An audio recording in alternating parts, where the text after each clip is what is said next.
नमस्कार। संस्कृत हिंदी ज्ञान तरंग चैनल में आप सबका स्वागत है। पिछली वीडियो में हमने स्वर देखा था कि स्वर किसे कहते हैं, कितने प्रकार के स्वर होते हैं। आज हम व्यंजन देखेंगे। वर्ण विचार का ही टॉपिक है। पहले हमने वर्ण देखा, वर्णमाला देखी, स्वर देखे, अब व्यंजन।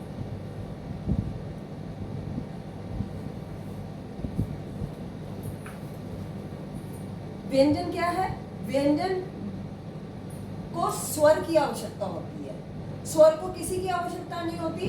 स्वर अपने में स्वतंत्र होते हैं, परंतु जो व्यंजन है, व्यंजन को स्वर की आवश्यकता होती है। ये बिना स्वर के अपने में संपूर्ण नहीं है। कैसे? जैसे हमने क लिखा, ठीक है। अब का के अंदर ये क आधा है। हिंदी में हम का आधा ऐसे लिखते हैं, संस्कृत में ये हलंत लग जाता है। तो इसमें क प्लस अ, तो ये क्या है? का। तो इस का को किसकी जरूरत हुई? स्वर की लिखा तो क प्लस ई, छोटी ई की मात्रा है, ह्रस्व ई है। और यदि हमने की लिखा तो का प्लस ई, ये की बना, ये की बना। तो व्यंजन अपने में संपूर्ण नहीं है। स्वर अपने में संपूर्ण होते हैं, स्वतंत्र होते हैं, उन्हें किसी की आवश्यकता नहीं होती, परंतु व्यंजन को स्वर की आवश्यकता होती है। वो बिना स्वर के अधूरे हैं। तो व्यंजन बिना स्वर के इनका उच्चारण नहीं किया जा सकता। तो ये व्यंजन होते हैं। समझ आया? ये आधा हलंत लगा तो ये संस्कृत में हम आधा ऐसे लिखते हैं, हिंदी में हम आधा ऐसे लिखते हैं। तो हलंत लगाओ, उसमें आ, ये का के अंदर आ है, की में ई स्वर है, की में दीर्घ ई स्वर है। इस कु लिखा, इसमें ह्रस्व उ है, कु, तो दीर्घ उ है। तो व्यंजन को स्वर की आवश्यकता होती है। तो समझ आया? व्यंजन बिना स्वर के अधूरे हैं। इनको उच्चारण करने के लिए स्वर की आवश्यकता होती है, उसको व्यंजन कहते हैं। अब व्यंजन कितने प्रकार के हैं?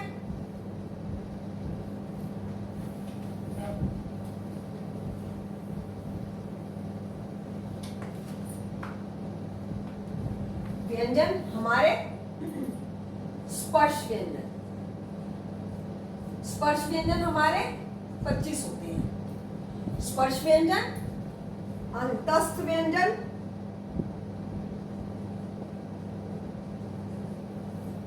चार होते हैं, और ऊष्म हमारे 4 होते हैं।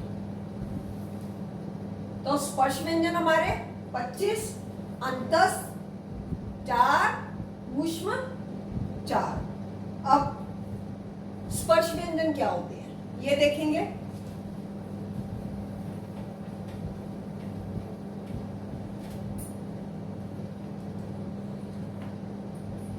कु लिखा हमने, तो इस कु का क्या मतलब है? कु का क्या अर्थ है? कु अर्थात कवर्ग। कु को आप कवर्ग कह सकते हैं। चू चवर्ग, कु कवर्ग, चू चवर्ग, टू तवर्ग, सॉरी तवर्ग, तू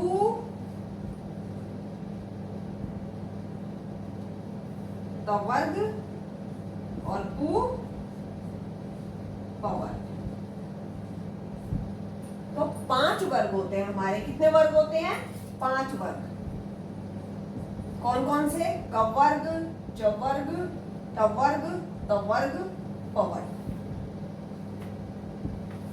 5 वर्ग होते हैं। इन 5 वर्गों में 5-5 वर्ण होते हैं। कौन कौन से? कितने वर्ण होते हैं? 5-5 वर्ण होते हैं। तो क, ख, ग, घ, ङ, 5 हुए। क, ख, ग, घ, ङ। चवर्ग में च, छ ज झ ञ। कवर्ग मीन्स क्या हुआ? क ख ग घ ञ। इन पांचों वर्णों का समूह क्या कहलाता है? कवर्ग। इन पांचों वर्णों का समूह क्या कहलाता है? चवर्ग। त ह ड ढ है ना, त थ द ध न, प फ ब भ म। तो हमारे ये 5 वर्ग है, कवर्ग, चवर्ग, टवर्ग, तवर्ग, पवर्ग। हर वर्ग में 5 वर्ण होते हैं। क ख ग घ ञ, चवर्ग में च छ ज झ ञ, टवर्ग में ट ठ ड ढ ञ, तवर्ग में त थ द ध न, पवर्ग में प फ ब भ म। तो स्पर्श व्यंजन हमारे कितने होते हैं? 25 हमारे स्पर्श व्यंजन होते हैं। 5 वर्ग आप समझ लीजिए, 5 वर्ग, 5 वर्गों में हर वर्ग में 5-5 वर्ण, तो 5 × 5 कितना हुआ? 25। तो 25 हमारे स्पर्श व्यंजन होते हैं। कु का अर्थ है कवर्ग। कवर्ग कह दिया हमने कि कवर्ग लिखो, तो कवर्ग लिखो मतलब क ख ग घ ञ। चवर्ग लिखो च छ ज झ ञ। तवर्ग लिखो ट ठ ड ढ ण। तवर्ग त थ द ध न। पवर्ग प फ ब भ म। ये नर्सरी स्टैंडर्ड का हमारा नहीं है बेटा, ये हमारा वर्ण विचार हम सीखेंगे, उसके बाद ही हम संधि करेंगे। और ये वर्ण विचार जो हम कर रहे हैं, क के बाद ख ही आएगा, ख के बाद ग के बाद घ। ये नहीं हमने पहले क याद कर लिया, फिर छ कर लिया, फिर च कर लिया। सीक्वेंस में क्रमबद्ध, वर्णों का क्रमबद्ध होना ही वर्णमाला कहलाता है। क्रम से जो आपने याद किया, तो हमें ये वर्णमाला क्रम से याद करनी पड़ेगी। इस वर्णमाला को हमने स्वर और व्यंजन में विभाजित किया। स्वर हमने पहले देखे, अब हम व्यंजन देख रहे हैं। व्यंजन बिना स्वर के नहीं बोले जा सकते, उसको स्वर की आवश्यकता होती है। तो व्यंजन कितने होते हैं? स्पर्श व्यंजन हमारे, अंतस्थ व्यंजन, ऊष्म व्यंजन। स्पर्श व्यंजन कितने होते हैं हमारे? 25 होते हैं, जिसमें 5 वर्ग होते हैं, कवर्ग, चवर्ग, टवर्ग, तवर्ग, पवर्ग। ये इसी सीक्वेंस में आपने याद करना है। आप यदि इस सीक्वेंस में याद नहीं करेंगे तो आगे का टॉपिक जो हमारा संधि है वो हमें समझ नहीं आएगा। 5 टाइम आपने लिखना है, 5 टाइम बोलना है। क ख ग घ ञ, क ख ग घ ञ, च छ ज झ ञ, च छ ज झ ञ। 5 टाइम बोलना है। 5 टाइम बोलोगे याद होगा, उसके बाद 5 टाइम लिखना है। नहीं लिखोगे याद नहीं होगा। आप बोल के कर दोगे, उसके बाद होगा हो गया याद हो गया, पर वो पक्का नहीं हुआ। अभी तो याद हो गया, कल भूल जाओगे, ब्लैंक। तो इसलिए 5 टाइम बोलेंगे, 5 टाइम लिखेंगे, 5 टाइम का फॉर्मूला आप याद रखेंगे। तो स्पर्श व्यंजन हमारे कितने हुए? तो ये हमारे स्पर्श व्यंजन हुए। तो स्पर्श व्यंजन हमारे 25 होते हैं। उसके बाद अंतस्थ व्यंजन।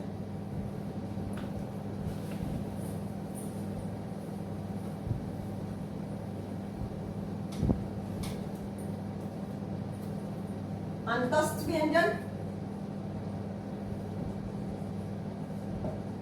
य, र, ल, व।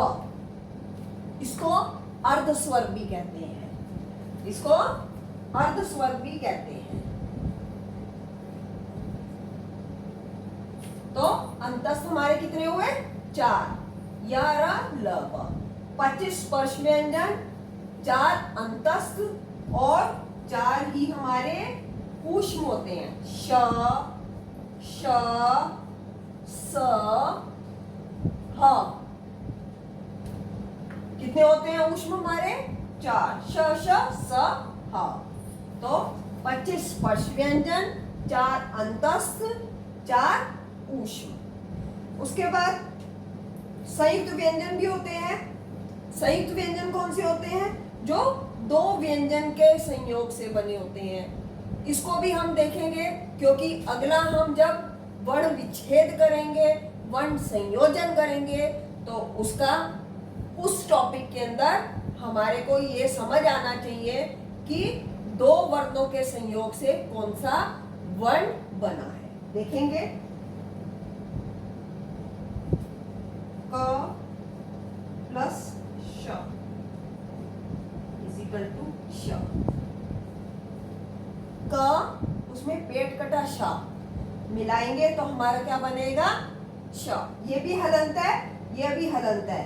जब तक हम इसमें आ नहीं ऐड करेंगे ये पूरा नहीं होगा, श क्षत्रिय पूरा नहीं होगा। तो इसको पूरा करेंगे कैसे, क प्लस श प्लस अ, तो क्या हुआ श। तो ये क्या हुआ संयुक्त व्यंजन श। अगला देखेंगे त्र, त प्लस र प्लस अ, ये त डाला, ये रा डाला, ये हमने पूरा कर दिया, हलंत हटा दिया, तो क्या बना त्र। त प्लस र प्लस अ त्र, त्र त्रिशूल। ये क्ष कक्षा का श, क प्लस श पेट कटा श, क्या हुआ कक्षा का श। और त्र ता प्लस र त्र, त्र त्रिशूल। ये हमारे क्या हुए संयुक्त व्यंजन। अब एक और देखेंगे ज्ञानी।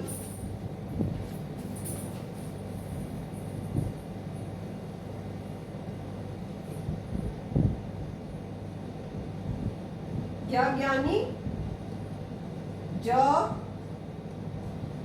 प्लस य इज इक्वल टू ज्ञ, ज प्लस य ज उसका ये यहाँ है, इसमें अ ऐड कर दिया तो ये हलंत हट गया, ज्ञ। तो ये वर्ण संयोजन वर्ण विच्छेद में हमारे काम की चीज है, इंपॉर्टेंट है, वेरी इंपॉर्टेंट। यदि आप वर्ण विच्छेद वर्ण संयोजन में इनको सही से नहीं करेंगे तो आपका वर्ण विच्छेद गलत, एक नंबर गया। तो क प्लस श क्ष, कक्षा का श, त प्लस र प्लस अ त्र, और ज्ञानी में ज प्लस य ज्ञ, ज प्लस य ज्ञ। 5 बार बोलेंगे, 5 बार लिखेंगे। ये हमारे क्या है संयुक्त व्यंजन। कौन से हैं संयुक्त, जो दो व्यंजन के मेल से बने हैं उसको संयुक्त व्यंजन कहते हैं। जो दो व्यंजन के मेल से बने हो उसको संयुक्त व्यंजन कहते हैं। हमारा व्यंजन का टॉपिक खत्म। अब हम इसके बाद उच्चारण स्थान करेंगे। आशा करती हूँ आपको व्यंजन समझ आया होगा। पहले हमने वर्ण किया।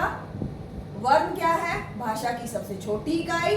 वर्णमाला क्रमबद्ध, क्रम से जिन वर्णों को रखा गया उसको वर्णमाला कहते हैं। वर्णमाला को हमने 2 भागों में विभाजित किया, स्वर और व्यंजन। स्वर को फिर हमने 2 भागों में विभाजित किया, उत्पत्ति के आधार पर, मात्रा के आधार पर। फिर उत्पत्ति के आधार पर हमने 4 में वर्गीकृत किया और मात्रा के आधार पर हमने 3 में वर्गीकृत किया। उसके बाद व्यंजन है। व्यंजन हमारे जो स्वर हमारे स्वतंत्र हैं, उसको किसी की आवश्यकता नहीं होती। और व्यंजन बिना स्वर के नहीं बोले जा सकते, बिना स्वर के उच्चारित नहीं होते, उसको व्यंजन कहते हैं। और व्यंजन क्या है, 25 स्पर्श व्यंजन, क से लेकर म तक स्पर्श व्यंजन, 4 अंतस्थ, 4 पुष। उसके बाद हमारे ये संयुक्त व्यंजन, जो 2 व्यंजन से जो बनते हैं उनको संयुक्त व्यंजन कहते हैं। हमारा स्वर और व्यंजन का टॉपिक फिनिश होता है। अब हम नेक्स्ट वीडियो में हम उच्चारण स्थान करेंगे। आशा करती हूँ आपको अच्छे से समझ आया होगा।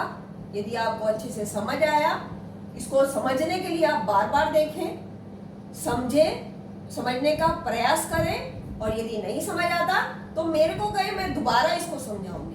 आशा करती हूँ आपको अच्छे से समझ आया होगा। वीडियो को लाइक करें, शेयर करें, सब्सक्राइब करें। Thank you so much.